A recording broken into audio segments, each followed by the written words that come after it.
obscene immortality. That's the message of Freudian Todestrieb. That it's not only the noble, sublime immortality, that's a kind of obscene other immortality. That is to say, that would be my final paradox, that what Freud calls Todestrieb is paradoxically his psychoanalytic name for immortality. Todestrieb is this evil resistance which goes on beyond life and death.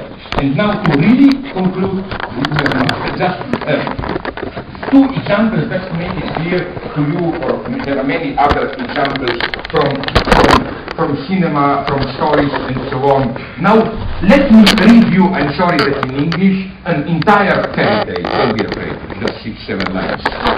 Maybe you know it, it's the shortest of Jakob and Wilhelm Grimm's fairy tales. I forgot, I got it only in English. It's called, in English, The Willful Child. You know, just a couple of lines. I will read it to you. Again, don't be afraid, sure. Once upon a time, there was a child who was willful and did not do what his mother wanted. For this reason, God was displeased with him and caused him to become ill, and no doctor could help him, and in a short time, he lay on his deathbed. He was lowered into a grave and covered with earth, but his little arm suddenly came forth and reached up. And it didn't help when they put it back in and put fresh earth over it. For the little arm always came out again. So the mother herself had to go to the grave and beat the little arm with a stick and blah blah blah.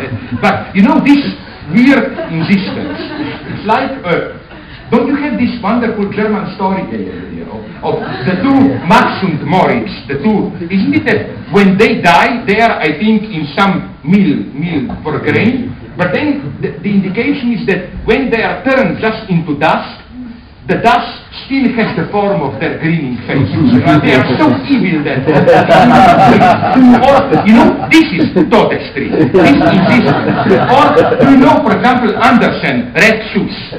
You know, this girl who goes on dancing, cannot help against herself, dance goes on, the dance goes on, or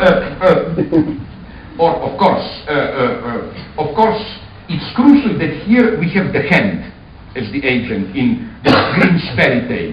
For example, did you see, I love it, I think this is the true test, are you just a liberal or a true leftist? If you like the film with Brad Pitt and Ed Norton, Fight Club, if you think this is a potentially totalitarian, dangerous film, you don't get it. I think the most painful scene of that film, you remember it, when Ed Norton confronts his boss and kind of his fist hand, like in Grimm fairy tale, gets autonomous and he starts to beat himself.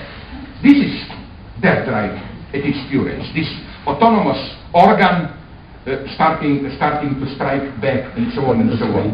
So, okay, I will stop now, but we can go on, because I think that if we read death drive in this way, as this zero level, almost I'm tempted to say metaphysical dimension. You know where you also find death drive at its purest? Just the last example. It's a vulgar commercial film, but it's not as stupid as it may appear. It's very interesting. Did you see with Jim Carrey, The Mask? This idea of he's an ordinary guy who dreams about being a hero, but he's nobody. Then he finds a mysterious mask, and when he puts the mask on, he becomes undead. You know, like a character from cartoons, total plastic. He can split himself into two, always decomposed. Because I think that precisely in cartoons, psychiatric film, you find death drive and it's poor. Death drive is this. You know how it goes. Tom and Jerry, they can be cut into pieces. They always magically reappear. They go on again and again. And so I think this is the properly philosophical dimension of death drive, because I stop here when the real work should begin, which is to demonstrate how what we find in death drive has to be given the full dignity of a new version of what in German idealism it was called this radical self-relating negativity. I did finish. Thank you.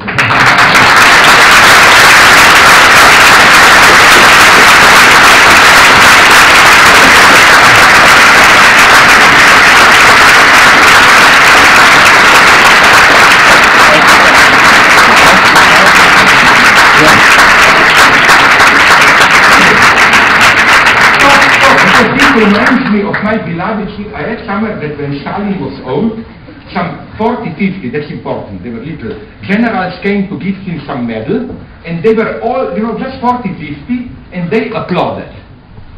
And then, like there were not many, and nobody dared to be the first to stop the applause. And it was so painful, it went on for half an hour. And then one of them dropped down and so on, and Stalin just cynically observed it, And then finally he said, okay, stop, and so on and so on. That's my dream. Now we have 10 minutes to pretend that we are in a democracy.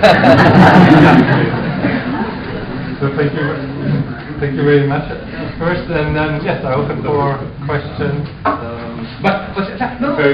To put it in the terms of your research project here, Spannung, tension, that guy would precisely be this radical Spannung, which is more elementary than void and peace itself. I think precisely this, that there is a pre-ontological level of Spannung. That's the thesis. The drive has a much more radical status than it may appear. Ich kann Fragen auf Deutsch stellen, wenn das leichter ist. No, in English. Then I don't have the excuse of claiming, oh sorry, I didn't understand.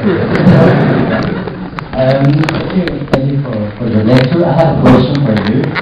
In the parallax view, you relate this the movement of values and commodities with the Todestrieb. With the Todestrieb. And that is, it looks like you relate the communities and the movement of communities with the living dead. So it seems to me that the market, the very movement of the market, is related with this spectrality. So my question is, what to do with this spectrality that is also found in the market? Is there something to do against it? We have to accept it. We have to accept that market is a type of undead thing, or is it still possible to do a critique of this spectrality and to find, for example, the worker or exploitation? That's my question. No, that's a wonderful question, because first, yes, I do something very precise, and I think it works nicely. I claim that if you look at a capitalist as an individual, he has desires. But you know how Marx always emphasized that there is a certain objective logic in the movement of the capital, which cannot be reduced to what capitalists want or whatever. You can be, for example, as a capitalist, a good guy, you can want it, and I claim that in a very precise way, that the logic there is that of a tree. You know how Marx defines in what is for me a crucial chapter in Capital, I think it's the 7th or later, the passage from money to capital, which is formulated in precise Hegelian terms of the passage from substance to subject. Money is simply the embodied substance of value. With capital, money becomes subject. It's no longer just the medium of exchange, abstract universality, it becomes subjects which divide it and so on. And then when Marx said how, with this simple shift, the process becomes precisely undead. And because the goal of circulation is just the repeated circulation itself, it's a certain undeadness at work here. Now we don't have time to go into philosophical debate, which would be extremely interesting. To what extent is this what is not possible for Hegel to get?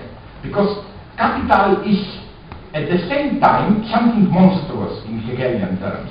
It is not just mechanical, how do you call it, schlechte Unendlichkeit, bad infinity. It is self-relating subjectivity, but nonetheless endless in the sense of just endlessly repeating. It's as if you get, how to put it, Vernunft, Selbstvermittlung, itself functioning like this schlechtes Verstand or what. It's something very paradoxical.